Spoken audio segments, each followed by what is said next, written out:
कहाँ है? मन भवसागर है, उसके साथ साथ तन भवसागर है,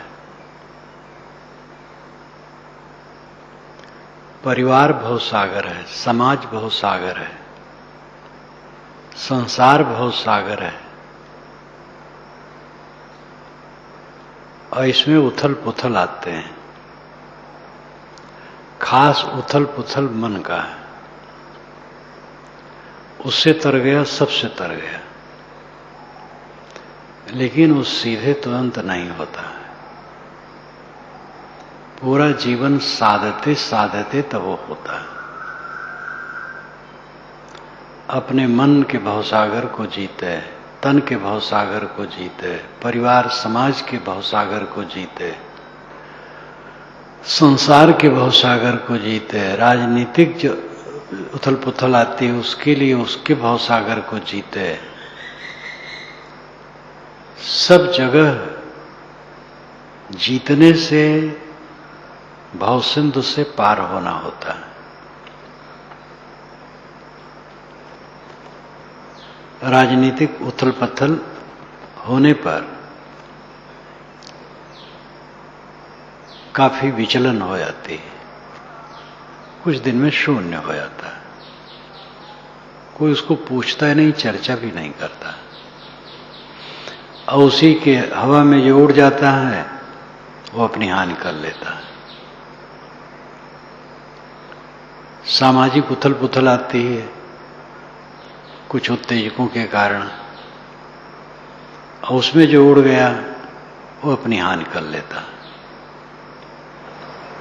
पारिवारिक उथल पुथल आती है, उसमें जो उड़ गया, अव्यवस्थित सोचा बोला किया, वो अपनी हानि कर लिया।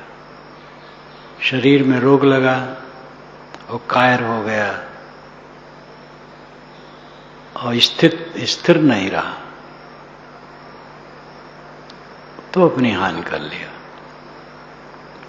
मन में उथल पुथल हुई तो सबसे बड़ी हानि है। ये सब उथल पुथल में सम रहना, शांत रहना, इस संसार सागर भवसागर को जीतना। जो भवसागर से पार होना चाहे वो अपने को मारे, दूसरे को नहीं। दूसरा अपना अपना सब जाने, दूसरे को कोई मार भी नहीं सकता है, अपने को मारे। गीता में जो लिखा है,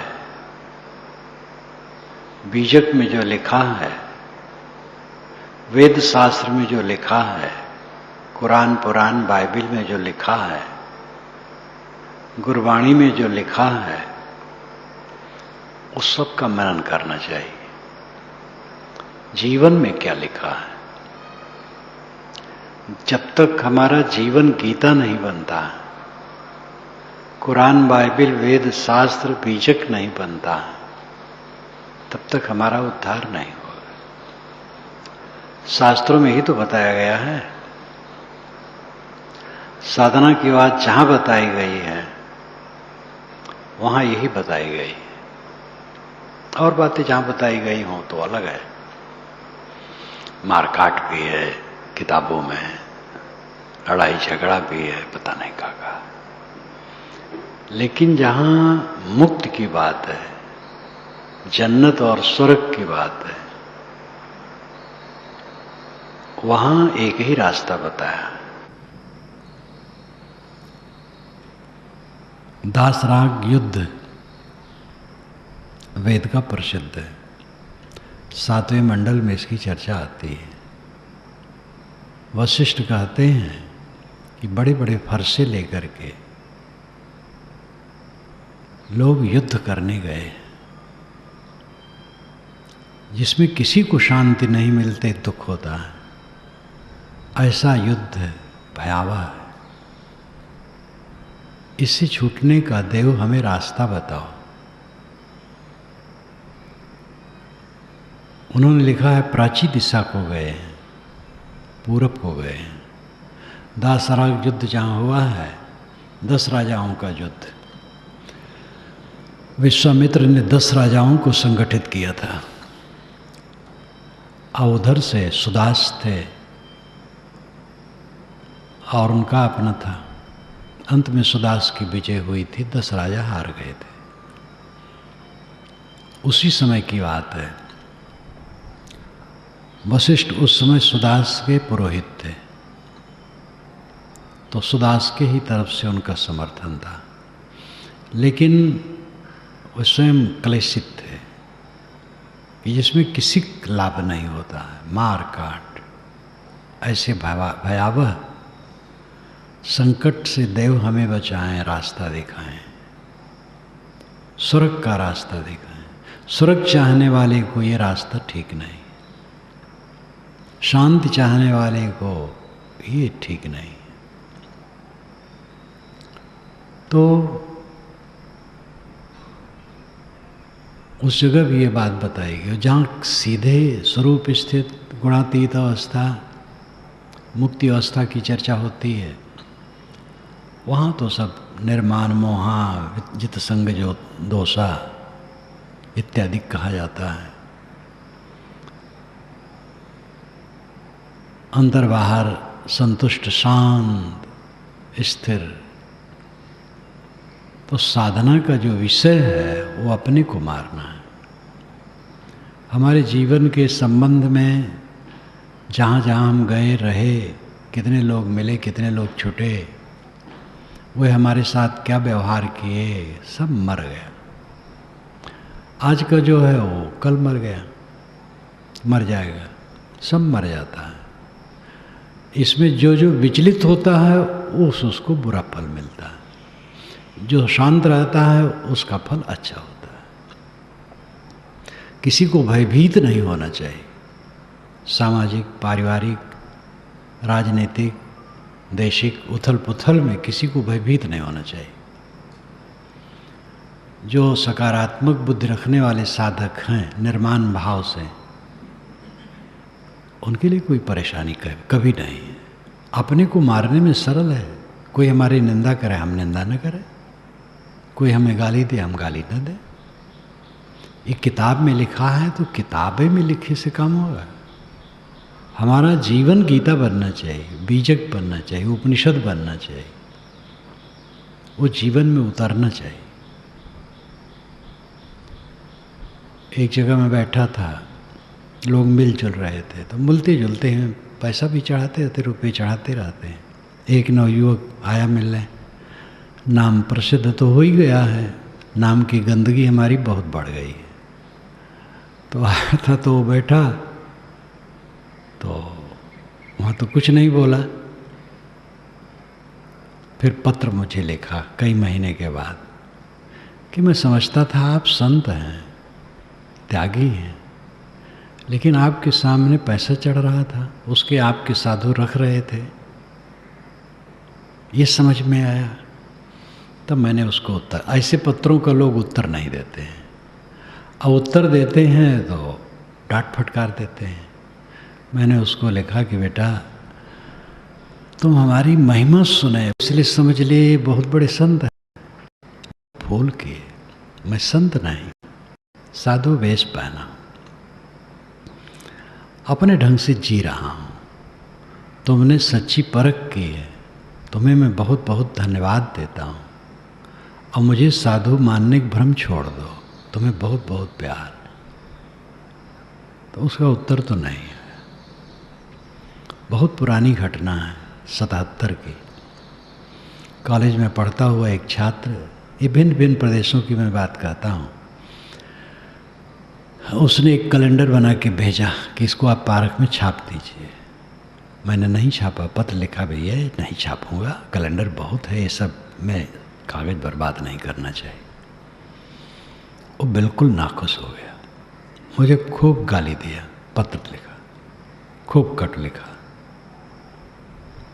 अज्ञानी, मोही, दुष्ट, भ्रष्ट, जो कुछ बन सका कुल लिखा। याद तो नहीं काका लिखा, बहुत खराब खराब लिखा। अब इतने में इसको इतना उत्तेजित नहीं होना चाहिए, लेकिन अब बुद्धि उसकी। मैंने उत्तर लिखा, नाम तो अभी भी याद है, प्रिय बेटा, नाम मुलाकात नहीं थी, लिखा आशीर्वाद लिखा, तुम्हारा पत्र मिला, तुमने मुझे निर्देश किया, तुम्हें बहुत बहुत धन्यवाद है। जो तुमने लिखा वो सब है वो मेरे में, त्रुटियों के अलावा मेरे में कुछ नहीं। तुम्हारे द्वारा जो सावधानी मुझे मिली है, मैं बहुत तुम्हारा उपकार मानता हूँ। बहुत बहुत प्यार, धन्यवाद, पुनः आशीर्वाद। जब मैं वहाँ गया, संयोग था शाहरा अग्रसेन भवन में मेरा प्रवचन चल रहा था, प्रवचन समाप्ति पर था, इससे आधा हाल था। 100-200 लोग बैठे थे। वो लड़का आया, मुझे कुछ आभास हुआ ये लड़का हो सकता है, नहीं भी होता है लेकिन मुझे आभास हुआ। प्रवचन समाप्त हुआ, अपने कक्ष में गया, वहाँ हो गया, मेरे दोनों पैरों को पकड़ करके लिपट करके फूट फूट के रोने लगा। तो मैं समझ गया, तो मैंने नाम लिया, बेटा तुम वही हो? हाँ महाराज वही हो। और फूट फूट के रोने लगा, हिचकी बधी रही। मैंने कहा शांत हो जाओ, बैठो, क्या हो गया? कि महाराज आपका पत्र उत्तर आया, मैं था नहीं, कॉलेज में था, और दराज के रास्ते से पत्र डाल दिया डाकिया ने। मैं आया, खोला, देखा, तो मैं तो सोचा था आप उत्तर क्या देंगे इसे गाली गुप्ता पर। तो पत्र मिला तो लगा कि आप भी फटकारे होंगे। जब खोला तो पढ़ करके मैं खाट पर गिर गया, बहुत रोया। महाराज मेरे उद्धार का रास्ता क्या है? मैंने कहा उद्धार तुम्हारा हो गया, घबराओ ना, जो तुमने लिखा है वैसा मैं हूं। हाँ, तुमने सभ्यता का बर्ताव नहीं किया, लेकिन सत्य कहने में सभ्यता का बर्ताव छूट जाता है। तुमने सत्य कहा तो और रोने लगा। तो मैं चुप हो गया। फिर जगह जगह मिलने लगा, प्रेमी हो गया। अब तो काफी उम्र हो गई होगी। भरी सभा में, बहुत बड़ी सभा में, जहाँ बहुत आचार्य महंत इकट्ठे थे और भीड़ थी हजारों की, बड़े शान से सब कार्य काम हो रहा था। अब मेरा सम्मान उसमें सबसे ज़्यादा मेरा सम्मान, और कोई मेरे लिए अलग से कुछ नहीं था, लेकिन अब भावना को मैं क्या करूं? समाज की भावना, जो करवा रहे थे उनकी भावना, किसी भावना को मैं क्या करूं? तो एक बड़े आचार्य आए, वे समझे कि अब बड़े आचार्य थे, उनका होना चाहिए था, लेकिन अब उन पर लोग परवाह नहीं करते थे। और परवाह मेरे लिए भी कुछ विशेष थोड़े था, अब सबके अंदर की भावना विस्पर्क है, और उसको हम क्या करें? जब खड़े हुए बोलने के लिए, तो आधा पौना घंटा उन्होंने मुझे गाली दी, नाम नहीं लिया, सब जाने, सब दुखी हुए। जब खत्म हुआ उनका, दूसरे संत बोले उसका उत्तर दिए। सब समाज खुश हुआ उनके उत्तर से। मैं बोला, मेरा अंतिम था, रात थी, उनकी बात का मैंने कोई स्पर्श नहीं किया, सहज बोला। बीच में हंसी विनोद भी आया, कहानियाँ भी आईं। जब उठा तो उनका शिष्य मेरे पीछे बैठा था, उसने पैर पकड़ लिया, मैं पैर छुड़ा के आगे बढ़ गया, मेरे साथ साथ चलने लगा। मैंने कहा मेरे साथ क्यों चलते हो? कि आपका साथ छोड़ने मन नहीं कहता, आप सुने नहीं जो हमारे गुरु जी कहे हैं? मैंने कहा सुन के भी नहीं सुना। और दूसरे दिन उन आचार्य महोदय को कोई नहीं बुलाया, जो आयोजक थे वो भी नहीं बुलाए, खास तो वही थे, लेकिन वो भी नहीं बुलाए। पूरी सभा हुई, सत्कार हुआ, विसर्जन हुआ, चारों तरफ उनकी निंदा हो रही थी, टेंट में हमारी प्रशंसा हो रही थी। हमने प्रशंसा के लिए नहीं किया, हमें भवसागर से तरना है। कोई क्या कह दिया क्या होता है? अगर हमारा मन शुद्ध हो तो भवसागर में डूब गया। कहने वाले के पास वही था तो कहे क्या। वस्तु अपना रस टपकाती है। मीठा रस से कोई वस्तु है तो उसमें भी मीठा रस टपकेगा। कड़वा रस किसी वस्तु में है तो वो टपकेगा। तो भवसागर क्या है? यही सब तो भवसागर है। मैं एक प्रदेश में था, एक साधु ने कहा, साहब अमुक संत आपको बहुत बुरा कहते हैं, बड़ी निंदा करते हैं, दुख होता है, उनको आप समझा दीजिए, आपके पास आते हैं। मैंने कहा कि वो जितनी मेरी बुराई जानते उतने कहते होंगे, और जब मेरी सारी बुराई जानेंगे तो उनको बहुत कहना पड़ेगा। तो हंसने लगे, कहे तो कोई समस्या नहीं है। उनकी समस्या है ही नहीं है। जो भवसागर से तरने की अकल रखे उसके पास समस्या नहीं। समस्या तो अहंकार में है। मिलते थे वो, उसके पहले भी वहाँ मिले थे, कई दिन था। वहाँ से दूसरे गांव जाना था तो आए हो। उनकी उम्र उस समय 75 से ज़्यादा रही होगी, 80 के करीब, बुजुर्ग थे। तो आए हाथ जोड़ के, सामने तो हाथ जोड़ते थे, विनय करते थे, सब करते थे। साहब वहाँ पर चलेंगे तो रास्ते में हमारी कुटिया पड़ेगी, रुक लीजिएगा थोड़ा। हम कहे रुक, कोई बात नहीं। गया, खाट बिछाए थे, बैठ गया, और साधु भी बैठ गए। सबका उन्होंने पूजा सत्कार किया, आरती की, चरणोदक लिया। चरणोदक मैं नहीं देना चाहता हूँ किसी को, महाप्रसाद को तो बंदे करवा दिया, चरणोदक का भी बंदे जैसा करवा दिया। मैं कहीं नहीं चाहता हूँ मेरा कोई चरणोदक गोड़ धो के पिए। दीक्षा में तो ये अनिवार्य था, जो दीक्षा ले चरणोदक लेता है। कितनी दीक्षा होती, चरणोदक कुछ नहीं। साथियों को रोक देता हूँ, इसका इशारा नहीं करना। अब कोई अपने तरफ से वैसा है तब मजबूर हो जाता हूँ। उन्होंने चरणोदक भी लिया, हाथ जोड़ के खड़े हुए, बंदी छोर हमारे लिए कुछ हित की बात बता दीजिए। कुछ बता दिया। अब कहता कि भाई तुम्हारी बुराई करते हो, हम क्या तुम्हारे हित की बात बता सको, तो बेकार की बात होती। मैं कुछ कह दिया, उठ के चल दिया। वह साधु वहाँ थे जो हमसे कहे थे इनको समझा दो। वो कहे तो भीगी बिल्ली बन गई सामने। हम कहे नहीं, ऐसा ना कहो। उनका विचार है। सत्कार जब करते हैं उनका विचार है, तिरस्कार करते हैं उनका विचार है। हमें क्या रहना चाहिए? हम तो सबकी कही, मोको कोई न जान। मोको कोई न जान, इस वाक्य में क्या कम पीड़ा है? सोचने से मीठा लगता। हम तो सबकी कही, मोको कोई न जान।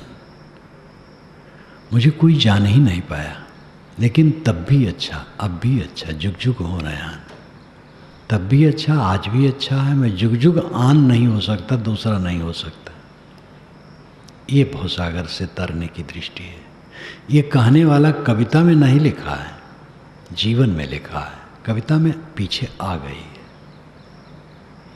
तथागत बुद्ध जा रहे थे अपनी टोली के साथ। हम लोग जमाना गाड़ी का है, पैदल चलते थे वे लोग। रथ पर भी बुद्ध कभी नहीं बैठे, शायद स्वाभाविक भी न बैठे हों। साथ साथ महावीर स्वामी का चल रहा था, वो तो बाल भी उखाड़ लेते थे, नंगे रहते थे। आज भी जैनी पैदल चलते हैं। उसके नाते भी शायद वो सोचे भाई हम लोग रथ पर चलेंगे तो ये लोग बड़ी बुराई करेंगे।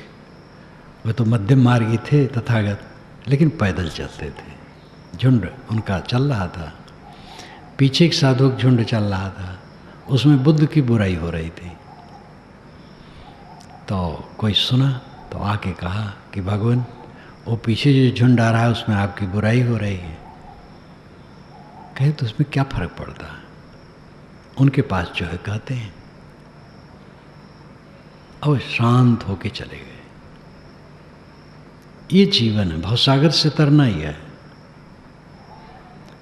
एक जगह लिखा है रांगे राघव ने, महावीर स्वामी को और मखली गोसाल को एक कुएं में कोई ढकेल दिया।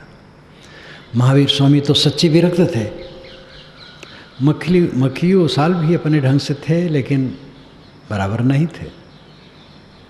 वे बल्कि उनकी ज़्यादा नकल करते थे। महावीर से कहें कि तुम जहाँ जाते हो भिक्षा पाते हो, मुझे कई जगह गाली मिलती है। तो महावीर स्वामी कहें कि अपना कर्म फल भोग है साल। तो कहे कैसा आदमी है, ये भी नहीं कहता है कि वो लोग बड़े खराब हैं जो तुम्हें भिक्षा नहीं देते हैं, तो मुझे ही कहता है कि तुम साल। दोनों थे, दोनों को किसी ने ढकेल दिया एक कुएं में। कुएं में पानी नहीं था, तनिक तनिक था, दोनों ही पड़ गए। मखली कोई पीटा भी था। तो मखली ने कहा स्वामी उसने मुझे पीटा। तो महावीर स्वामी ने कहा कि सालो अपना कर्म फल भोग है। मखली ने कहा गजब आदमी है, ये भी नहीं पूछता है क्यों पीटा, उसने गलत किया, बस कहता है सालो हर बात में साल। कई झोपड़ियां बनी थी तपस्वियों की एक आचार्य के शिविर में। सब तपस्या एक एक साधु एक एक झोपड़ी में रहते थे, साधना करते थे। पशुओं तो जब चरने लगे झोपड़ी को, उसमें घास फूस रहा था, वो चरने लगे तो लोग हाँक दें। महावीर स्वामी नहीं हाँके, उनकी झोपड़ी चर जाए। तो आचार्य ने कहा भाई कैसा आदमी है महावीर, आखिर ठाकुर घर का लड़का है, कुछ तो जोश भी तो चाहिए। और पशु नहीं हाँक सकता है, वो पशु भी नहीं हाँके, चल ले। तो मैं नहीं कहता पशु को ना हाँके, लेकिन भावसागर तरने का अर्थ है अपने को मारना। अब हम उलझते रहेंगे कि लोग हमें क्या कहे, कैसे भावसागर तरेंगे? दूर के क्या कहे, निकट के क्या कहे। जिनसे परिचय ही नहीं वो तो कहते ही नहीं है, जानते ही नहीं है। जिनसे परिचय है वो कहते हैं, दूर के भी और निकट के भी। ये चोट लगती है मेरे अपने कहे, अपना ही लड़का कहे तो बहुत चोट लगती है, अपना शिष्य कहे तो बहुत चोट लगती है। इसमें अपना पराया क्या है? कोई अपना नहीं और सब अपने हैं। अपने आप को ऊपर उठाए बिना कोई भावसागर से तर नहीं सकता है। अपने को मारो, अपने को संभालो। इस पंथ में आया तो कई बातों में मैंने अपने ढंग से सुधार किया। चरणोलग लेने बहुत भरमार थी, उसको करीब करीब बंद करवाया। शीत प्रसाद उसको तो पूरा बंद करवा दिया। आरती को मैं बंद नहीं करवा पाता, भय लगता है लोगों से बवंडर करेंगे। नहीं, कम से कम मैं चाहता हूँ इस आश्रम में मेरे शरीर की आरती ना हो। अधिवेशन के समय भगत भी रहते हो जाए। गुरु पूर्णिमा के दिन मैं सोचता था आरती न करने दो, लेकिन हिम्मत नहीं हुई कहने। जब हो गई तो गुरुछे हमारे कक्ष में गए तो उनसे मैंने कहा कि आरती जब करना हो एक स्टूल पर आरती चला के रख दिया जाए, सब बैठे रहे, आरती गा लें। वहाँ हो गई आरती तो हंसने लगे, ऐसे कहीं आरती होती है? हम कहीं जब करो तो ऐसे होती है, ऐसे हो जाएगी। तो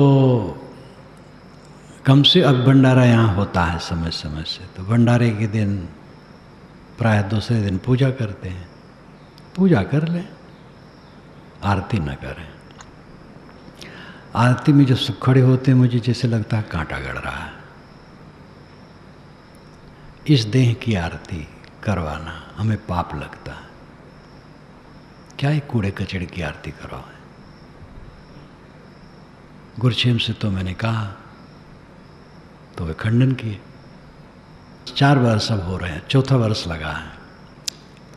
जन्मदिन मनाने का प्रचलन हमारा शुरू हो गया हमारे लिए। एक सज्जन ने बहुत खोज खाज करके हमारे तिथि में थी, सब उत्साह से किया, कहीं यहाँ भी संदेश दिया, यहाँ भी शुरू हो गया। शुरू तो हुआ, एक हमारे ब्रह्मचारी थे, पंजाब की तरफ रहते हैं, वो बहुत पीछे पड़े आकर के। साहब हम वहाँ वेदांतियों में देखता हूँ गुरुओं की जन्मदिन इतना मनाया जाता है जोश खरोश से, और बड़ा बड़ा जलसा करवाया जाता है। यहाँ हम भंडारा तो कर सकते हैं, क्योंकि भंडारा करके क्या कर, बहुत डांटा। वो हिन करता रहा बच्चों के सरी का। मैंने कहा चल भाई जा। तो बस वही भाव भगत में साधु रीझ है, तीनों निपट अनारी। राग रंग में दुनिया रीझ है, चटक मटक में नारी। भाव भगत में साधु रीझ है, तीनों निपट अनारी। राग रंग में दुनिया रीझती है और चटक मटक में स्त्री रीझती है, और भाव भक्ति में साधु रीझते हैं, तीनों निपट अनाड़ी। मैं भी अनाड़ी। और कहा जा भाई कर। वो देने लगे रुपया। उस समय भंडारा होने लगा जन्मदिन पर।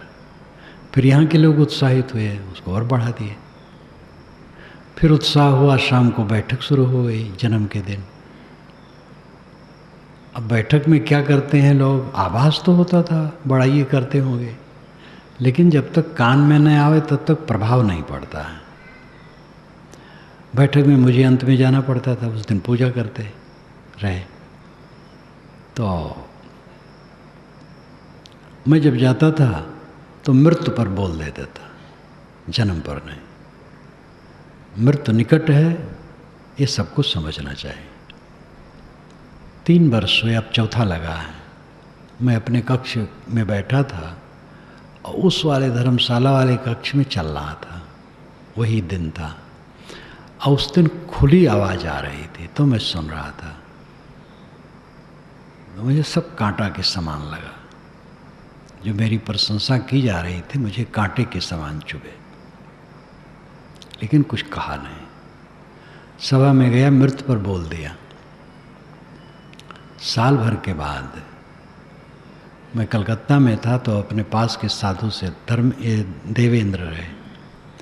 मैंने इनसे कहा कि भाई ये बंद करना चाहिए, कम से कम सभा बंद हो जाना चाहिए, ये ठीक नहीं। सभा करें, ज्ञान विचार की बात कहें, ये हमारे देह, सड़ी देह की बड़ाई ठीक नहीं है। यहाँ आया, थोड़ा कहा, गत बरस इसको कड़े रूप में लिया कि एकदम बंद होना चाहिए। नाम भी नहीं, ना भंडारा, ना बैठक, नाम भी नहीं हो, भूल जाना चाहिए किस दिन जन्म हुआ। तो जहाँ तक हिम्मत कर पाता हूँ उसको रोकता हूँ। ये शरीर पाप का घर है, सड़ा हुआ है। इसमें तमाम उद्वेग भरे, तमाम विकार भरे, उसका क्षय करके शांत लेना है, इसकी आरती नहीं करवाना। और अपने आप को इससे उद्धार करना, अपने आप का। भवसागर से तरना कहीं अलग भवसागर है। ये नाम, रूप, अहंता, ममता, सामाजिक, पारिवारिक, राजनैतिक उथल पुथल, निकट और दूर के लोगों की भावनाओं के उद्वेग, इन सब से अपने मन को ऊपर उठा लेना। और ये सबके लिए, कोई एक के लिए थोड़े, मेरे लिए है, सबके लिए, सबके सिर पर है। वो गीत में आता है, रिकॉर्डिंग में आता है कि जो समझता है कि वो मूर्ख है, वो सबसे मूर्ख है। दूसरे को मूर्ख समझ लेना तो बहुत सहज है। दूसरा आदमी अविवेक पूर्वक काम करता, बुद्धि उसकी ठीक नहीं है, आचरण ठीक नहीं। हमारा कितना है? दूसरे के लिए सोचना सरल है, अपने लिए सोचना बहुत बड़ी बात है। भय नाम की चीज नहीं होनी चाहिए कि लोग हमें क्या कह देंगे, क्या कर देंगे। कट कहेंगे, उसको सह लूँगा, मार देंगे, सह लूँगा, मार डालेंगे, कोई हर्ज नहीं। इतना जो अपने पर ओढ़ लेगा उसको कोई भय है, कोई कष्ट है? कोई परेशानी है, भवसागर फिर और कहीं है। शरीर तो ऐसे जीवन मुक्त पुरुषों का भी होता है जो कष्ट से छूटता है कहीं कहीं। दक्षिण भारत के संत रमण महर्ष, निर्मल संत, 15 वर्ष की उम्र में निकल गए थे। 15 में निकलने से कोई महत्व नहीं है। महत्व है जब निर्मल रहा है। 15 वर्ष में, 10 वर्ष में निकल जाए, आगे कूड़ा कचरा बटोर ले तो क्या करेगा? बाल ब्रह्मचारी का ढोंग कुछ काम करेगा? बाल ब्रह्मचारी हैं लेकिन भ्रष्ट है। का बाल ब्रह्मचारी? श्री काशी साहब थे, 2 बच्चे, 1 बच्ची, परिवार, नौकरी। 33 वर्ष की उम्र में जाने, 34 वर्ष की उम्र में दीक्षित हुए, 38 वर्ष की उम्र में विरक्त हुए। बुरहानपुर में वर्षों रहे, शायद 27 वर्ष से कितना वर्ष रहे, और अंत में अपने 65 वर्ष की उम्र में बुरहानपुर छोड़ दिए। 64 वर्ष और 65 वर्ष की उम्र में शरीर छोड़ दिया आगरा की तरफ। सब कुछ उन्होंने किया, पारक सिद्धांत का शास्त्रीय स्वरूप दिया, लिखा, पढ़ा, संपादन किया, निरपेक्ष ज्ञान दर्शन जैसा ग्रंथ लिखा, और जीवन मुक्त हुए। पूर्ण जीवन मुक्त होकर के उन्होंने शरीर छोड़ दिया। आश्रम छोड़ दिए थे तभी जीवन मुक्त नहीं थे, आश्रम में थे तब भी जीवन मुक्त थे। छोड़ दिया और अच्छा किया। आश्रम में ही शरीर छोड़ते तो भी जीवन मुक्त थे। तो 33 वर्ष की उम्र में उनको समझ हुई कच्ची गृहस्थी में, और जीवन मुक्त हुए। और कोई बाल ब्रह्मचारी हो और सड़ा हो तो क्या करेगा बाल ब्रह्मचारी पर? अथवा बाल ब्रह्मचारी हो, सड़ा ना हो, सदाचारी हो, त्याग से रहे, लेकिन पूरा काम न कर पावे तो बाल ब्रह्मचारी होने से क्या हो? बुद्ध बाल ब्रह्मचारी तो नहीं थे, जीवन मुक्त पुरुष थे। इसलिए पहले क्या था इसका महत्व तो नहीं, आज क्या है। वर्तमान ठीक है तो सब मंगल है, वर्तमान में गलत है तो सब गलत है। इसलिए वर्तमान को देखने की जरूरत है। किसी को हराला नहीं बनना चाहिए।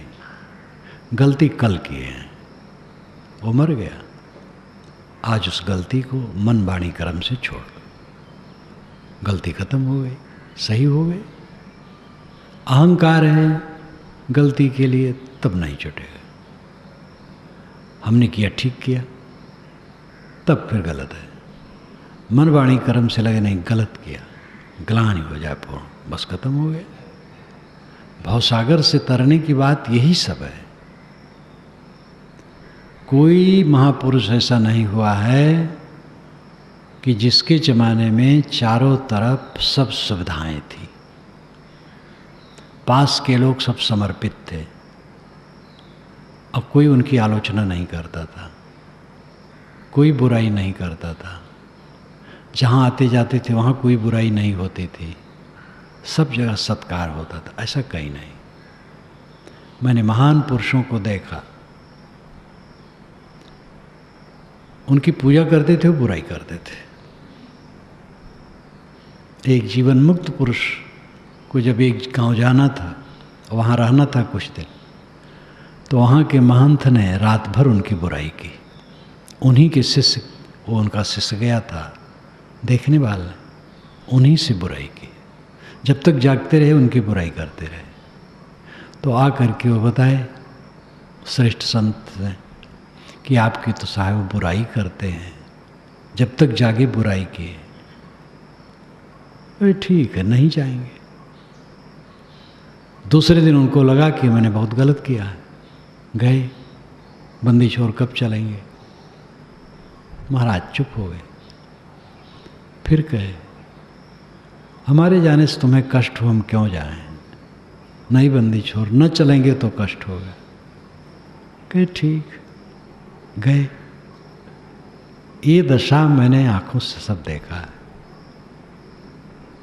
कृतार्थात्मा पुरुष हैं, उनको गाली देने वाले हैं, दूर के लोग हैं, निकट के लोग भी गाली देने वाले, गाली देते हैं, गाली देने मतलब बुराई करते हैं, और सामने हाथ जोड़ के आरती भी करते हैं। इस सब के लिए राम सीता को ऐसे निकाले हैं, गलत किए हैं, सही किया अलग विषय, लेकिन वो क्लांत हो गए थे। धोबी ने नहीं ताना मारा था। ये भेड़ी, समाज भेड़ी है। एक तरफ एक भेड़ी चली, सब उधर टूट पड़ते हैं। एक ने कुछ कहा, उसमें अधूरे दिमाग वाले उड़ने लगते हैं। गंभीर बात उसमें कोई कहने वाला बड़ा दुर्लभ होता है। बस राम सीता को फिर ले आए, रख लिए। 22 महीने जहाँ रावण यहाँ रही, अब ऐसी दशा हम लोगों की क्या होगी? हमारी स्त्रियाँ कहीं भी रहें, फिर मानना पड़ेगा। सुनते सुनते राम बहुत दुखी हो गए, तब उन्होंने चुपके से निकाला। ये एक जगह की बात नहीं है, पूरे देश काल में ये व्याप्त है। इतना सब जान करके भी जो अपने मन को मार के अपने ही पर न दृढ़ होगा, उसका भवसागर पार कैसे होगा? ये अहंकार कि मेरे प्रति ऐसा ना हो, राम के प्रति हुआ, कबीर के प्रति हुआ। कबीर की 52 कसनियाँ काल्पनिक हो सकती हैं, हो सकती क्या हैं ही, लेकिन उसके आधार में समझ सकते हैं कि उनको खूब तकलीफ दी गई है। लेकिन तकलीफ देने वालों को उन्होंने गाली नहीं दी है, कट नहीं कहा है, बुराई नहीं की है, बदला नहीं लिया है। उनके साथ कोई कमांडो रहता था, शरिंदा साधु और वीर। एक की बात नहीं, सब की बात है। जितना नीति में लिखा है कि जो जितना प्रसिद्ध होता है उसका सत्कार करने वाले उतने होते हैं और निंदा करने वाले उतने होते हैं। बस सत्कार करने वाले ज़्यादा होते हैं, लेकिन मतलब है कि कम प्रसिद्ध है तो 2-4 लोग निंदा करने वाले हैं, और ज़्यादा प्रसिद्ध है तो 150 निंदा करने वाले सब हो सकते हैं, और ज़्यादा प्रसिद्ध है तो और निंदा करने वाले हो सकते हैं, और पूजा करने वाले हो सकते हैं। जहाँ जहाँ प्रसिद्ध पुरुष जाता है, लोग निंदा करते हैं, अस्तुत करते हैं, आश्रय लेते हैं, आश्रय देते हैं। ये नीति में लिखा है। नीति में वही लिखा जाता है जो घटता है।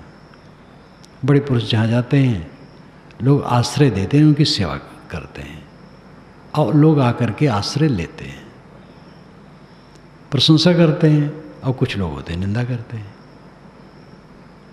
ऐसे भी होते हैं जो दोनों काम करते हैं, सामने प्रशंसा करते, पीछे निंदा करते, और वो सब भी चलता है, और वो सब जानते हैं, लेकिन उसको जीत के रहते हैं। अपनी पत्नी से लोग उलझते हैं, बच्चे से उलझते हैं, और उलझ करके वो नुकसान ही करते हैं। नहीं रह पाते तो छोड़ दो पत्नी बच्चे को। एक साथ रहना है तो सहने की जरूरत है। ऐसे गृहस्थों को मैंने देखा है कि उनका लड़का कटु कहता है, लेकिन वो किसी से नहीं कहते हैं कटु कहता है। जब 4 लोग बैठते हैं तो कहते हैं सब बड़े बहुत अच्छे हैं, बुराई करता है हमारी, लेकिन वे नहीं कहते हैं कि हमारा लड़का हमारी बुराई करता है। ऐसे मैंने गृहस्थ भक्तों को देखा है, और अभी भी संपर्क पड़ता है, प्रभाव पड़ता है उनका। सब जगह से प्रभाव लेना चाहिए। हमारे ही साधु धर्मेंद्र और गुरुभूषण गए श्रीपति जी से मिलने के लिए, उस समय शायद नगर आयुक्त थे। यही लोग बता रहे थे कि जब लोग आए तो कोई कुछ कहे, कोई कुछ कहे, उल्टा पलटा, अपना अपना काम के लिए, कोई कुछ जिद आ रहा है, वो शांत सुनते रहे। अब एक तरफ से कहाँ तक कोई कहा, सब चुप है। तो अपना कबीर साहब का हो प्रवचन सुनाने लगे सबको, वाणी। सब ठंडे हो गए बेचारे। तो ये लोग निकले कि ऐसी अवस्था में तो हम लोग उत्तेजित हो सकते थे। इनसे तो बड़ी प्रेरणा मिली। इन लोगों ने ही मुझे बताया, कोई साधु भेष धरे हो वही रहनी में रह सकता है, और धोती कुर्ते फुल पैंट शर्ट पे वो नहीं रह सकता है। ऐसी बात नहीं। रहने में जो रहे वही रह सकता है। न फुल पैंट शर्ट कुछ काम नुकसान देगा, और न अचला लंगोटी हमारे लोगों को फायदा करेगा। काम करेगी रहनी। अचला लंगोटी पहन करके तो और अहंकार घिरता है। हम सब साधु हो गए, साधु हो गए, गुर्राने लगे, सबसे बड़े हो गए। अब अंदर में कितनी साधुता है, कितनी समझ है, इसका तो होश हवास से नहीं। कहावत है, सौदा करे दुकान धरे ना, फकीरी करे फकीर बने ना। फकीरी करे फकीर न बने। साधु वेश धर लेने का मोह कि साधु वेश धर लें झट से, क्या इसमें धरा है? कभी भी इसी लालसा नहीं होनी चाहिए। मैं तो घर छोड़ा था तो बस एक ही संकल्प था, गुरु संतों के चरणों में पड़ा रहना, साधना करना, कोई कामना और नहीं। और वो कामना मेरी पूरी हुई। तो साधु वेश धर करके तो घमंड बढ़ता है, सावधान न रहो तो और पतन होता है। हम लोग बाबा हो गए, मुड़ मुड़ाए 3 गुण, सिर की मिट गई खाज, बनी बनाई रोटी मिले लोग कहें महाराज। सब जगह महाराज आए महाराज आए। अब महाराज में कितना भंगार है, महाराज जाने। इसलिए खतरे हर जगह हैं, और ये बड़ा सूक्ष्म है। ये जो सात्विक खतरा है अत्यंत सूक्ष्म है। सोने की बेड़ी काट के फेंकना बहुत मुश्किल है, समझदार के लिए कुछ मुश्किल नहीं है।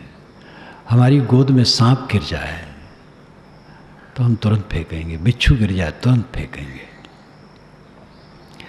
ये जो दोष है मन का, कौन कल्याणार्थी चाहेगा कि मन में दोष रहे?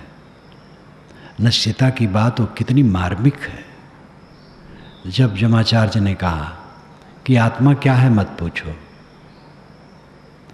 स्त्रियां ले लो, बच्चे ले लो, 100 वर्ष की उम्र ले लो, बाजे गाजे ले लो, स्वर्ग ले लो। उसने कहा भगवान ये तो इंद्रियों को जीर्ण करने वाले हैं। स्वभावा, संस्कृत में स्वभावा तालब्बी सद से होता, स्वभावा। स्व नाम कल, अभाव नाम न रहना। जो कल नहीं रहता है, आज है कल नहीं है। संसार की सारी चीज़ें स्वभावा हैं, कल नहीं रहेंगे। उसी चीज़ को आप दिखा रहे हैं। आत्मा में जानना चाहता हूँ। तब उन्होंने कहा कि तू सच्चा पात्र है, और उन्होंने लंबा व्याख्यान दिया। साधक कोई गृहस्थ हो, विरक्त हो, स्त्री हो, पुरुष हो, जो भवसागर से तरना चाहे वो अपने को मारे, अपने को समझे कि मैं देह नहीं हूँ, आत्मा हूँ। देह तो मिट रही, आजकल में खत्म हो जाएगी, और अपने आत्मा का उद्धार होगा अपने को मारने से। अपने मारने का मतलब है अपने मन को मारना, अपने अहंकार को मारना, अपने कुटेव को मारना। और उसमें सबसे ज़्यादा रोग है अहंकार। अहंकार ठन का भन बना गए। हम पत्थर मारते हैं, आगे कोई स्तंभ नहीं है, दीवार नहीं है, तो कहाँ बन बनाएगा? लेकिन आगे दीवार है, स्तंभ है, तो बन बनाएगा, खट्ट दे होगा। कोई घटना घटती है अनुकूल या प्रतिकूल, अगर अहंकार का खंभा है तो बन बनाएगा। अनुकूलता मिली तो चिपकाहट हो जाएगी, प्रतिकूलता मिली तो क्रोध आ जाएगा। दोनों स्थितियों में न क्रोध आए न चिपकाहट हो, ये अहंकार का खंभा टूटने से कल्याण होगा। ऐसी दशा आएगी। हमारा अहंकार टूट जाए तो दूसरे क्या फायदा, हमारा फायदा है। अब आजकल में पता नहीं लगेगा साथी लोग कहाँ गए। पहले हम आए हैं तो समाज वो उसमें एक भी व्यक्ति नहीं है। वही विमल साहब हैं, निहाल साहब हैं, 2 जने हैं। निगम दास जी तो बेचारे पीछे आए, साधु शरण भी पीछे आए। जब मैं आया था उसके पहले के निहाल साहब विमल साहब हैं और कोई नहीं। तब भी समाज था और एक व्यक्ति नहीं है। उस समय भी अपना राग था, द्वेष था, हानि थी, लाभ था, अनुकूल था, प्रतिकूल था, उल्टा पलटा कहने वाले थे, अच्छा कहने वाले थे, और जो जो जैसी जैसी कमाई की ले ले करके गए। अब वो सब कुछ नहीं रहा। ये आज का रहेगा? कुछ नहीं रहेगा, किसी का नहीं रहता, केवल हमारा नहीं आपका भी। एक वचन में आता है, हाँ सितम अपने ही ऊपर बात कुछ छिड़ी नहीं, बादशाहों के भी ये झंडे गड़े रह जाएंगे। केवल मैं अपने लिए नहीं कहता, बादशाहों के भी झंडे गड़े रह जाएंगे, वो चले जाएंगे। ये तो तब अहंकार हम करें कि और लोग मर जाएंगे, हम रहेंगे, और तब दुखी हूं कि हम ही मरेंगे, क्या कहें, और लोग तो सब बने रहेंगे, कोई नहीं रहेगा। तो ना अहंकार करने की गुंजाइश है और न दुखी होने की गुंजाइश है। समझने की जरूरत है। सब व्यवहार क्षणिक क्षणिक क्षणिक क्षणिक, जिसको लेकर के उद्वेलित होते हो क्षणिक, कुछ स्थिर नहीं।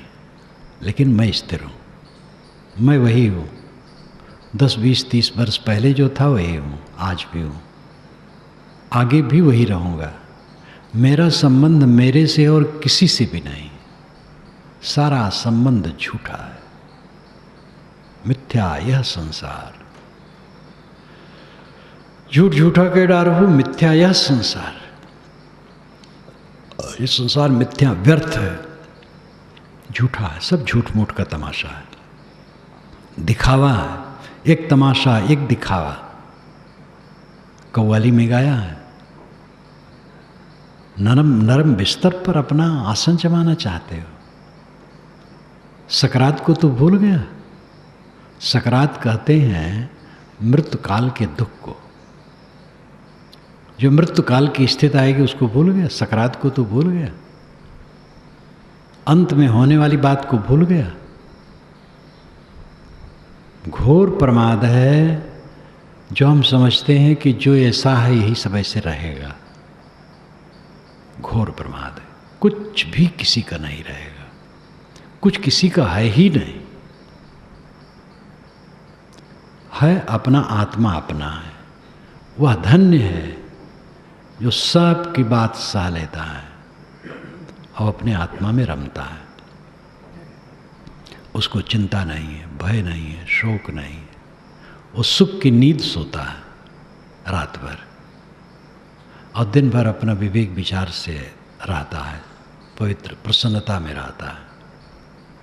जो कला में रहता है वो सो नहीं सकता है ठीक से, वो शांति नहीं पा सकता है, उसका हित नहीं हो सकता है। दूसरे को धक्का दे करके हमारा कल्याण होगा। कोई धक्का में है, उसको संभाल पाओ तो संभाल दो, पहले सेवा कर दो। धक्का दे करके हमारा कल्याण नहीं होगा। अपने को संभालें, किसी को धक्का ना दें। अपने अपने कर्म से धक्का खाते हैं लोग, खाते हैं, क्या किया जाए। हरदम अपने को संभालें। भवसागर से तरना क्या है? मन से तरना। एक मन से तर गए, भवसागर से तर गए। मन मूल है, मूल गहे ते काम है, तय मत भरम बुलाओ। जो मन में विवेक में जागृत है तो हान लाभ में वो द्वंद्व ग्रसित नहीं होता है। हान झूठी, लाभ झूठा। सामने ही बकवास कर रहा है, क्या होता है। वो घटना मैंने जो बताई थी, उसके पहले की घटना कलकत्ता की थी। वो बोल रहा था और मेरा वहाँ होते हैं। जब मैं पहुँचा तो फूल माला इतनी लोग चढ़ाए हमें, उसको एक भी नहीं चढ़ाए थे। तो फिर वो गाली देने लगा मुझे, नाम नहीं लिया, गाली देने लगा। खूब बोला, आधा घंटा तक खूब मुझे कटका। बहुत उद्दंड है वो। अब लोग कनकना गए। मैंने कहा भाई देखो, कुछ कोई बोलो मत, इशारा किया, सबको शांत रखा। जब खत्म हुआ तो मैं बोला, तो उसका स्पर्श भी नहीं किया। तो बहुत वर्षों के बाद एक प्रसिद्ध आचार्य मिले, कहे साहब मैं वहाँ आपका दास हो गया था। मैंने कहा आप वहाँ थे? कहे हाँ मैं था। मैं नहीं जानता था, वो कहीं बैठे रहे होंगे। जब उतना गाली दिया और आप मालूम होता सुने ही नहीं है, तो मैं आपका दास हो गया। मैंने कहा आपकी ये विशेषता, मेरी विशेषता कुछ नहीं। मैंने क्या उपकार किया और क्या बड़ाई की? मैं क्षुब्ध होता तो मैं दुखी होता, अपनी मूर्खता ही पेश करता। तो मैंने मूर्खता नहीं की, बस मैं रोगी हूँ और मैंने दवाई खा ली, तो मेरी बड़ाई क्या हो गई? बुखार है और हलवा बना है, अगर हलवा मैंने नहीं खाया तो उसमें हमारी बड़ाई क्या है? समझदारी है कि भाई हलवा खाएंगे तो बुखार और बढ़ जाएगा,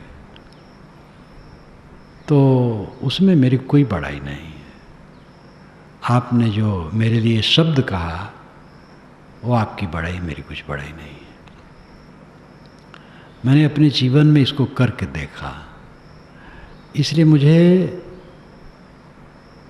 उत्तरोत्तर पश्चाताप का समय नहीं आया। अब पहले थोड़ी मोड़ी भूल चूक की बात अलग है, लेकिन आगे चल करके मुझे पश्चाताप का प्रसंग नहीं पड़ा, किसी बात पे नहीं पड़ा। यहाँ पर संस्थान कायम किया, यहाँ इतना काम हुआ, लेकिन किसी काम में मुझे पश्चाताप नहीं करना पड़ा। व्यवहार में त्रुटि हो सकती है, क्योंकि व्यवहार में हर जगह बुद्धि किसी की भी ओर नहीं पहुँच सकती।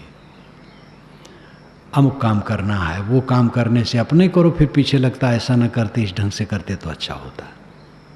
तो व्यवहार में तो त्रुटि हो सकती है, लेकिन अपने काम में मुझे, जिसमें पूरा साफ है अंदर, उसमें मैं त्रुटि नहीं करता। इसलिए मुझे पश्चाताप का नंबर नहीं आता है और मेरा मन सब समय शीतल रहता है। ऐसे कोई भी रह करके शीतल रह सकता है। सबका रोग वही है और सबका आत्मा वही है और सबके लिए दुनिया वही है, हवा पानी वही है। किसी के लिए प्राइवेट लिमिटेड कुछ नहीं। जो एक के लिए वही सबके लिए है। इसलिए भिन्न देश काल होते हुए भी बात वही रहती है। यूरोप का वह दार्शनिक नाम बोल रहा है, जो मरने लगा था, तब लोग मित्र मिलने आए तो उसने विनोद में कहा, देवदूत वैतरणी तरने के लिए नौका ला के खड़ी की है। वहाँ की भाषा में कहा, लेकिन भाव वही है। और कहता है कि बैठो वैतरणी, अब तरना है तुम्हें। मैं कहता हूँ कि कुछ दिन रहने दो। मैंने जो कुछ लिखा है, याद है, मैंने जो कुछ लिखा है उसका प्रभाव मैं देख लूँ जरा। वो बड़े तर्कशील थे, अंधविश्वास का बहुत खंडन उन्होंने किया था। तो जरा मैं समाज में देख लूँ कितना अंधविश्वास खत्म हुआ है, तो मुझे कुछ दिन छोड़ दो। तो देवदूत कहेगा, मूर्ख उठ, नावकम बैठ। अरे तू हजारों वर्ष यहाँ रहा है तो दुनिया बदलने वाली नहीं। बहुत चुभती हुई बात थी वो बात। यहाँ भी ऐसे अनुभव किया जा सकता है हर जगह। जो हम लिखते पढ़ते समझाते हैं सब मान लेंगे, सब तर जाएंगे। जो जो इच्छा होगी करेंगे, तरेंगे। अपने को तारना है।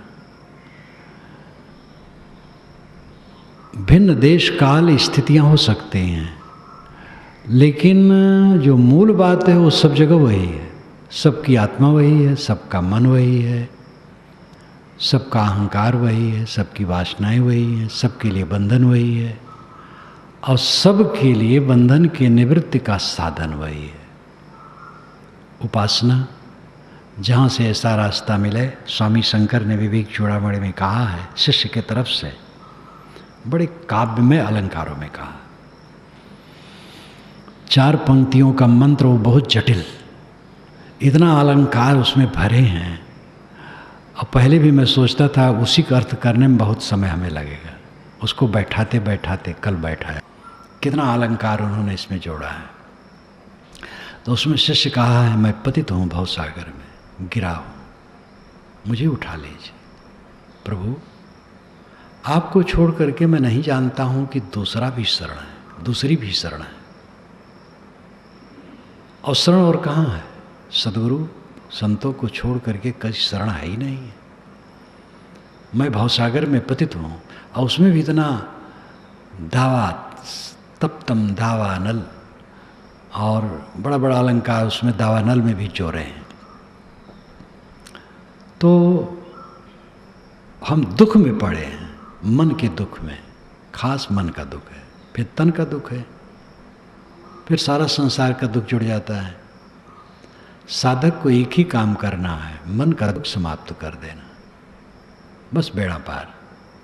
और मन का दुख तब मिटेगा जब अपना सारा अहंकार मिट जाएगा। प्रशंसा करने वाले सावधान, फूलने न पाए मन, वैसा विवेक रहे तो क्या फूलेगा। निंदा करने वाले से तो सावधान रहना जरूर, उनका तो उपकार मानना चाहिए। जब एक संत को एक ने कहा, कपटी कहीं का, उन्होंने कहा आपने मुझे परखा, 30 वर्ष हो गए साधु हुए। उस साधु को 30 वर्ष हुए हुआ था, मुझे तो 50 से ज़्यादा हो गए। तो अपने को देख है, अपने को परख है, हर समय अपने को मारे है, कौन परेशानी है। इसलिए कोई भी साधक हो जो कल्याण करना चाहे वो भयभीत न हो। वो ये न सोचे कि हमारा क्या होगा, किसी बवंडर को देख करके भयभीत न हो। बवंडर करने वाले बवंडर में रहते हैं, वो उसका फल पाते हैं। और जो साधना करते हैं वो शांति पाते हैं। साधना करने वाले कभी हार नहीं हो सकते, उसके लिए पूरी प्रकृति आरती साजी खड़ी है, उसके लिए सर्वत्र स्वागत है सत्ता में, क्योंकि उसने अपना स्वागत स्वयं कर लिया। जो आत्म प्रतिष्ठित हो गया, समाज प्रतिष्ठित हो गया। अब आत्म प्रतिष्ठा नहीं है तो समाज प्रतिष्ठा क्या करेगी। राजनेताओं को तो मंत्री आते हैं तो उनके विषय में प्रशस्ति पत्र दिया जाता है, झूठ झूठ, और फूल मालाएं चढ़ती हैं।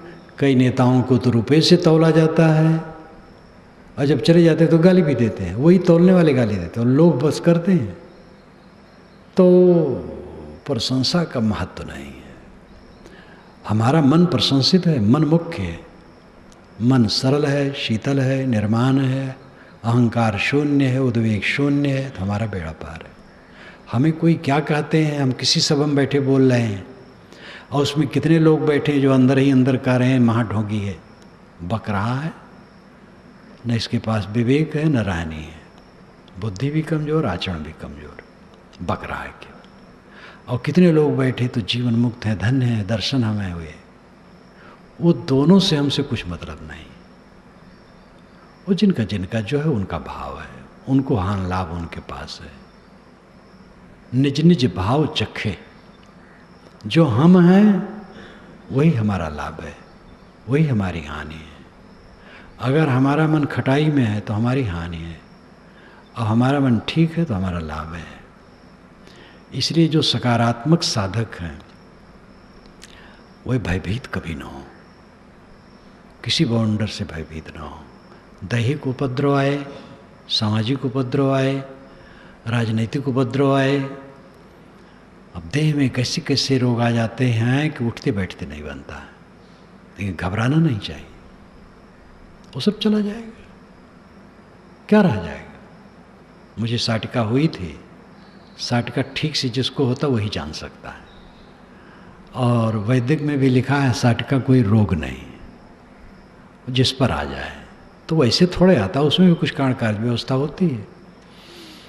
तो उठना बैठना मुश्किल था, गुरछेम मेरी सेवा में रहते थे और सहायक भी थे, तो मैं उनसे विनोद किया करता था कि देखो ये भूत का मामला है, तभी अच्छा नहीं हो रहा है दवाई से, वो कुपित है, बैगा से झड़वाते नहीं हो। और हंसता रहता था। लोग कहते हैं वैसे विनोद करता था, भूत बात तो झूठे हैं। और मंच पर बैठ करके कुर्सी पर भाषण करता था। भाषण में कोई नहीं जान पाता था इनको कोई दर्द है, और समय भी नहीं जान पाता था। बातचीत करता था, अपना प्रसन्न रहता था। कमर में दर्द है, वो दर्द रहा है अपनी जगह पर रहा है, क्या करी दर्द, सह लेता था। बहुत ज़्यादा दर्द आ जाएगा जब असहन में, तब बदहोशी हो जाती है। इसलिए डरना नहीं चाहिए कि ऐसा ना दर्द आ जाए कि बदहोश हो जाए। बदहोश है तो फिर खत्म। असहन जब दर्द होता है तब बदहोशी आती है। जब तक सहने योग्य है दर्द, तब तक बदहोशी नहीं आती है। जब असहन दर्द होता तब बदहोशी आ जाती है और सब दर्द खत्म।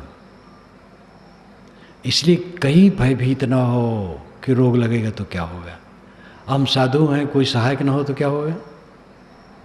हमें हमारे पिताजी ने कहा था, जो देह के पिताजी थे, अब माता पिता तो मोह होते किसी प्रकार रुक जाए। अब साधु होने में अब बुढ़ापा आ गया, कोई आगे पीछे नहीं है, रोग है, कौन सेवा करेगा। तो मैंने कहा कि अनेक जन्मों में जंगली पशु में हुआ होगा, कौन मेरी सेवा किया होगा। अरे भाई इतना संतोष है तो ठीक है। तो इतना संतोष किए बिना कोई साधना करेगा। तो जब सब समय संतोष होगा हर बात में, जो कोई कोप भरे मुख बैना, सन्मुख हते गिरा सर पैना, तुलसी तऊ लेस रिस नाई, सो शीतल कहिए जगमाए। गोस्वामी जी भी बहुत कलाकार थे, और गोस्वामी जी का वैराग संदीपनी ग्रंथ अत्यंत महत्वपूर्ण है, जो मैंने तुलसी पंचामृत के आखिर में रखा है। इस पर ध्यान दीजिए। जो कोई कोप भरे मुख बैना, सन्मुख हते गिरासर पैना, कोई क्रुद्ध हो करके सामने वाक बाण छोड़ रहा है, कठोर कठोर वचन कह रहा है।